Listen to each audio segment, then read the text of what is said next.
At 42, Jessica Thompson had worked tirelessly for everything she owned, proudly residing in her beautiful two-story home in Chandler, Arizona.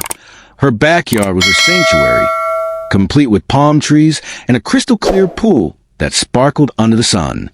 She had purchased a house on her own, with no handouts or shortcuts, just years of hard work and smart choices.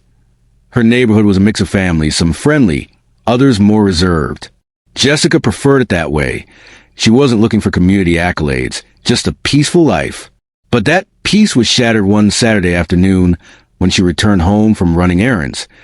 Wet footprints led from her backyard gate to sidewalk. Initially, she thought it might be the landscaper, but then she spotted a dripping towel tossed over her fence. Alarmed, she checked her pool. The water level was lower, her float was moved, and a half-empty soda can sat on her lounge chair. Someone had invaded her space. Trying to remain calm, Jessica asked her neighbors about it, but they shrugged it off. Just kids being kids. One woman laughed. Another neighbor, a man in his 60s, remarked, "They're just having fun. You got a nice pool, Jessica." His tone irked her, but she chose not to push it. Instead, she tightened the lock on her gate, hoping it wouldn't happen again, but it did. A week later, she heard splashing while sitting in her living room. At first, she thought it was a pool filter, but laughter followed. She peeked outside to find a teenage boy swimming in her pool, while a girl dipped her feet in the water. "Excuse me," Jessica shouted, flinging the door open. The kids froze, eyes wide. The boy stammered, "We thought you wouldn't mind. Did you think to ask?" Jessica snapped. The girl mumbled something about living 2 houses down before they bolted. Heart racing. Jessica wanted to let it go, but the next day, she confronted their parents, expecting an apology. Instead, she was met with an argument. "They're just kids," the mother scoffed. "It's hot out. What's the big deal?" Jessica's jaw tightened. "The big deal is that this is my property. I didn't give out invitations." The father crossed his arms, muttering, "You're being dramatic." That word stung. Jessica bit her tongue, opting to install security cameras instead. For 2 weeks, the cameras seemed to work. No more footprints. No more uninvited swimmers. Maybe she had made her point. But one scorching Saturday, she returned home to find her side gate ajar. A chill ran down her spine as she walked around back. Her yard was packed with people. Adults lounging, beer bottles scattered, her pool full of strangers. "Hey, Jessica. Hope you don't mind." Sarah, a neighbor from 3 houses down, waved as if it were a casual gathering. "Mind? I do mind. Every single one of you, get out now." Jessica's voice was sharp and steady. Some froze, others exchanged glances. "It's just a pool," Sarah scoffed. "It's my pool, my house, my yard. You don't live here." Jessica shouted. Someone muttered, "What's her problem?" That was it. Jessica stormed the pool equipment box, grabbed the remote, and shut off the pool filter. "I'm calling the police," she announced. That got them moving. Drinks were snatched, towels wrapped up, and within minutes, her yard was empty. Sarah rolled her eyes as she left, muttering about Jessica being uptight. Fuming, Jessica locked the gate behind them. This wasn't over. They had zero respect for her, and if respect wouldn't stop them, something else would. Sitting at her kitchen table, she reviewed the security footage. The audacity of these people. She was done being nice. If they wanted to treat her pool like a neighborhood water park, she would ensure their next visit would be their last. First, she visited the hardware store, purchasing heavy-duty locks for her side gate and pool equipment box. Next, she ordered a special chemical treatment for her pool, something that would turn the water bright green if someone peed in it. Then, she had a custom sign made. Warning: pool chemically treated for unauthorized use. Exposure may cause rash, severe itching, or temporary skin discoloration. To sell it, she placed an empty hazardous chemical container near the pump. The next hot afternoon, she watched from her window as a couple of teenagers approached her fence.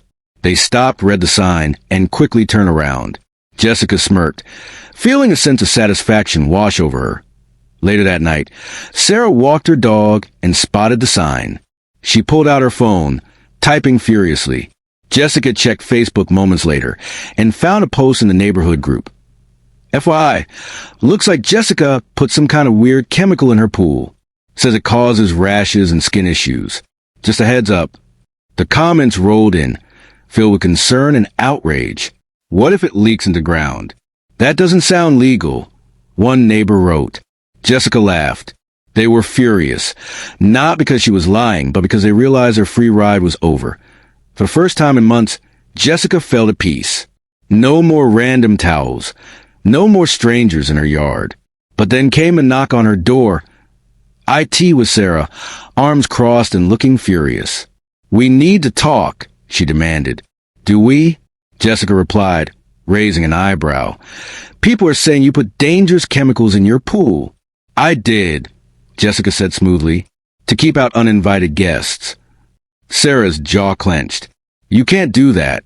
What if a kid touches the water? A kid who broke into my yard. Jessica shot back. Sarah faltered. That's not the point. It's exactly the point, Jessica insisted. I told people to stay out. They didn't listen, so I took precautions. Sarah rolled her eyes. If you weren't so unfriendly, maybe people would actually like you. Jessica laughed genuinely. That's your problem, Sarah. You think being like means letting people walk all over you. Frustrated, Sarah turned to leave. Enjoy being the mean neighbor. Enjoy using your own hose this summer. Jessica called after her, shutting the door with a smile. The freeloading days were over. Jessica had reclaimed her peace. Her pool was hers again, and she never had to call the police.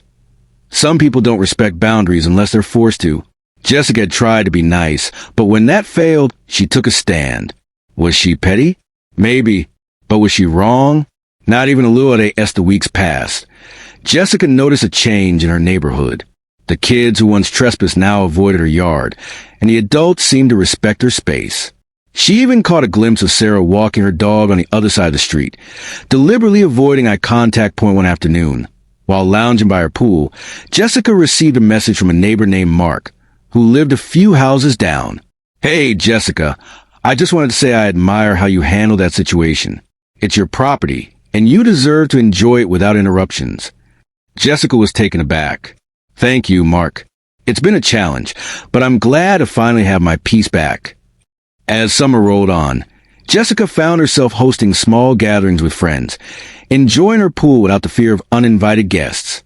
She even invited Mark and his family over for a barbecue, hoping to foster a more positive relationship with her neighbors. During the barbecue, Jessica and Mark chatted about their lives, and she learned that he had faced similar issues with his own property. It's tough to set boundaries, especially when people think they can just take advantage of you, he said, nodding in understanding. Jessica smiled, feeling a sense of camaraderie. Exactly. It's all about respect. I just want to enjoy my home. As the sun set, casting a warm glow over the backyard, Jessica felt a sense of accomplishment. She had stood her ground, reclaimed her space, and even managed to build a bridge with some of her neighbors. But she also knew that not everyone would change overnight. Some people would always test boundaries, and she had to remain vigilant. Reflecting on her journey, Jessica realized that standing up for herself had not only protected her home, but had also empowered her. She had learned it was okay to be assertive and that setting boundaries was a crucial part of maintaining her peace. As the summer came to an end, Jessica felt a renewed sense of confidence. She had transformed from the quiet neighbor into someone who commanded respect, and while she hoped for a peaceful future, she was ready to defend her space if necessary. Have you ever had to stand your ground when people tried to take advantage of you? She pondered. How would you have handled the situation? Let's talk about it. And remember, respect is earned, not given. With that thought in mind, Jessica raised her glass to the sunset, ready to embrace whatever challenges lay ahead, knowing she had the strength to face them head on.